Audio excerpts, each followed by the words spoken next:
Your Excellency, Dr. Muhammad Ashraf Ghani, President of the Islamic Republic of Afghanistan, Your Excellency Salahuddin Rabbani, Foreign Minister of the Islamic Republic of Afghanistan, my colleague Minister Shri Arun Jaitley ji, Foreign Ministers, heads of the delegations, ladies and gentlemen, Namaskar,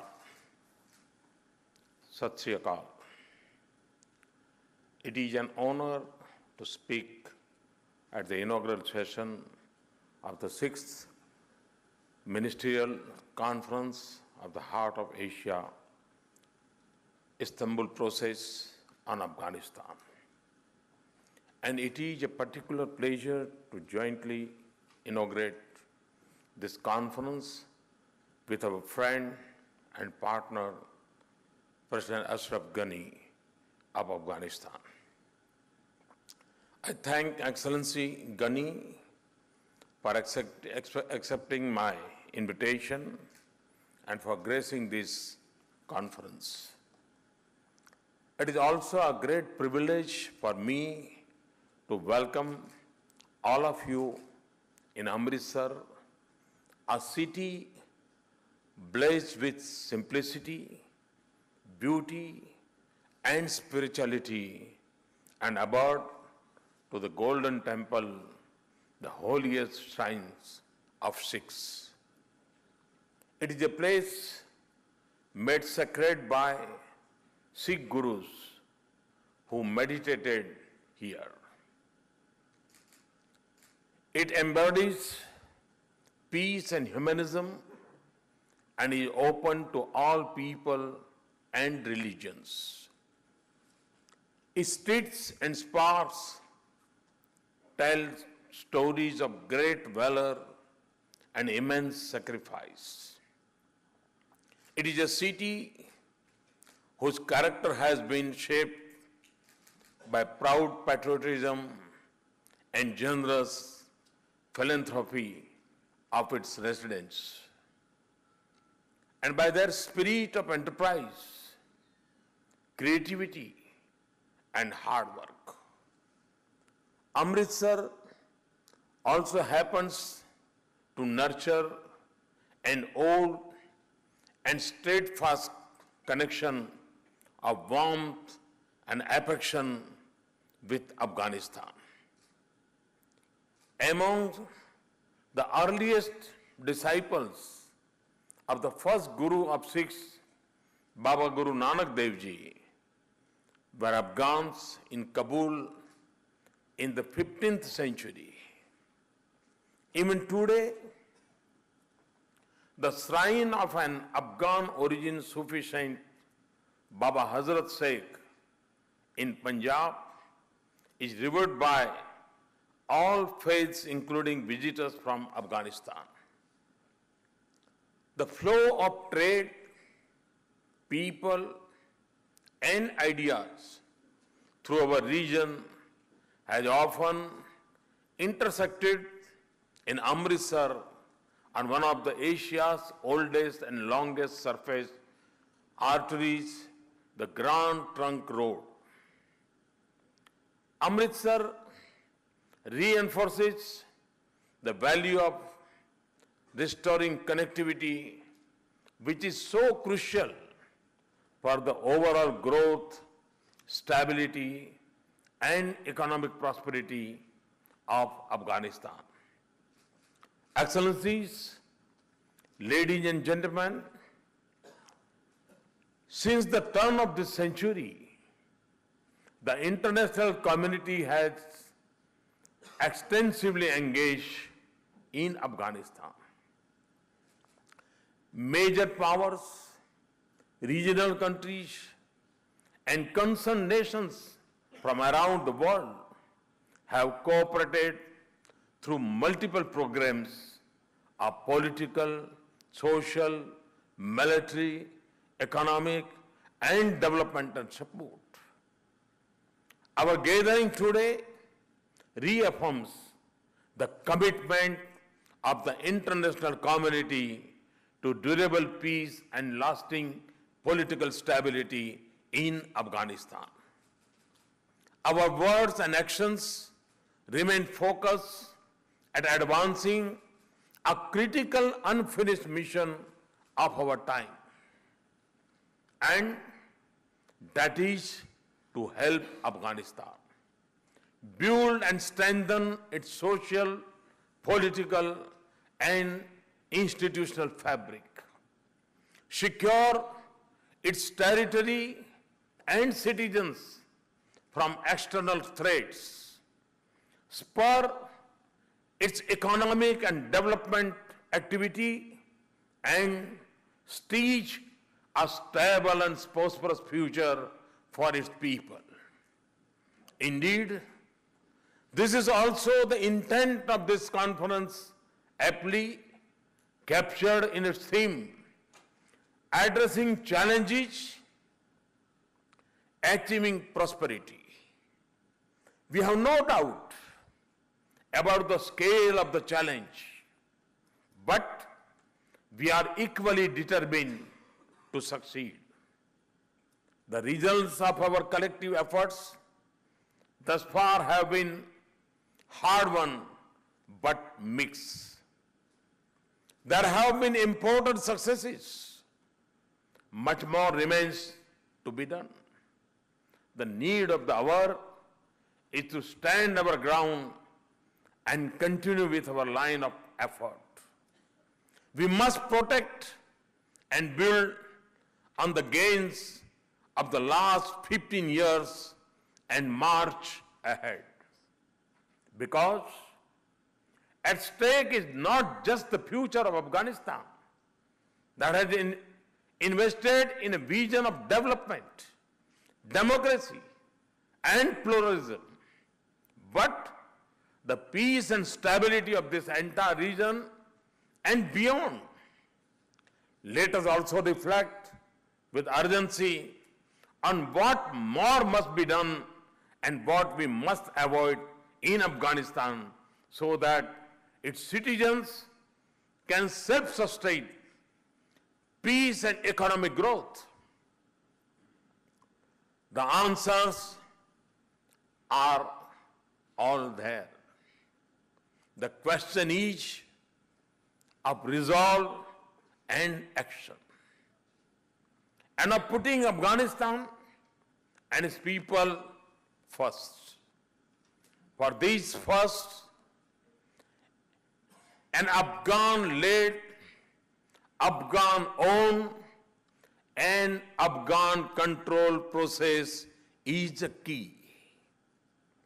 It is the only guarantor of durability of solutions.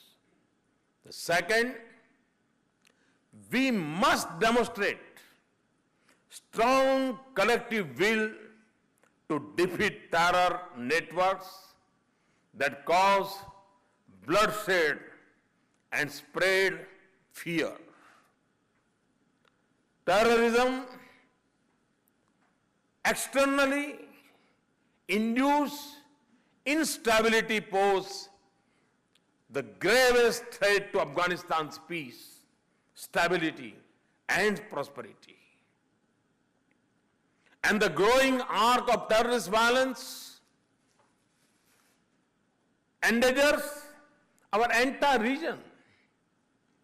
As such, support for voices for peace in Afghanistan alone is not enough. It must be backed by resolute action, not just against forces of terrorism, but also against those who support, shelter, train, and finance them. Silence and inaction against terrorism in Afghanistan and our region will only embolden terrorists and their masters. The third, our bilateral and regional commitments of material assistance for Afghanistan's development and humanitarian needs must continue and increase. Our cooperative endeavors in Afghanistan should contribute to its infrastructure and institutional capacity and shape propelling engines of growth. Fourth, we should all work to build stronger positive connectivity between Afghanistan and other countries of the region. Afghanistan should be at the center of our connectivity networks, not peripheral up to them. On our part, we see Afghanistan as the hub for strengthening links of connectivity between South Asia and Central Asia. We cannot deny that the more connected Afghanistan is with the regional arteries of trade, capital, and markets, the more assured would be its economic growth and progress. President Ghani and I have conversed on the priority of the strengthening trade and transport linkages with other partners in the region. Excellencies, ladies and gentlemen, on India's part, our commitment to our brave Afghan brothers and sisters is absolute and unwavering. The welfare of Afghanistan and its people is close to our heart and our minds. The successful record of our partnership in projects, big and small, in Afghanistan speaks for itself. The principal dimension of our cooperation has always been its people-centric nature. Our joint efforts educate Afghans, young and nurture their skills, provide health care and improve agriculture, build infrastructure and institutions, and allow traders and small businesses in Afghanistan to connect with immense commercial and economic opportunities in India.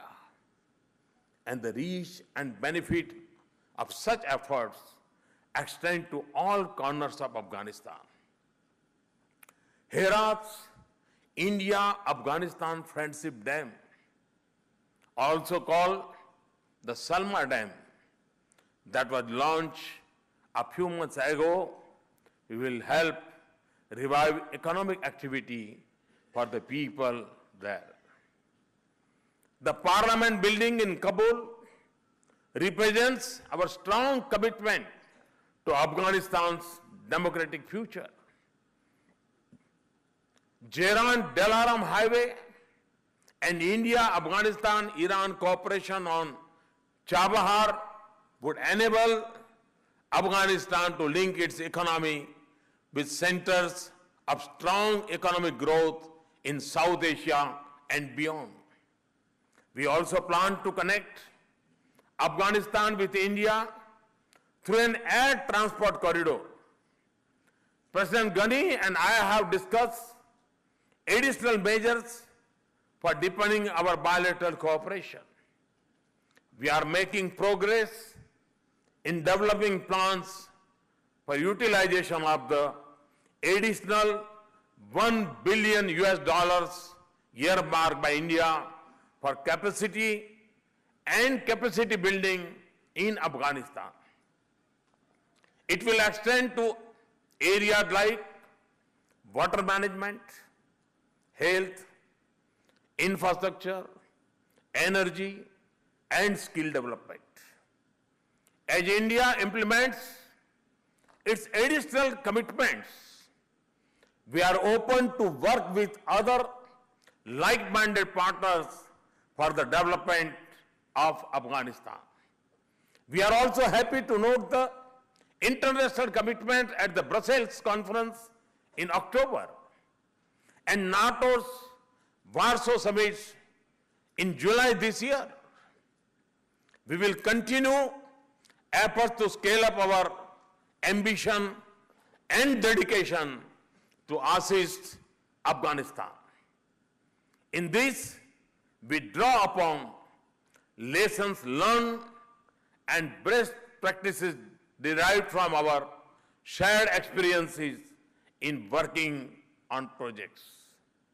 Excellencies, ladies and gentlemen, let us remember that every passing day we help Afghanistan to achieve successful political, security, and economic transition. We are also helping ourselves create a more peaceful region and world. I hope that your deliberations will produce constructive and forward-looking pathways for action that promote cooperation in place of conflict, development in place of need, and security in place of terrorism. Let us rededicate ourselves to making Afghanistan a geography of peace, a place where reason and peace succeeds, progress and prosperity prevails, and democracy and plurality wins. Thank you very much.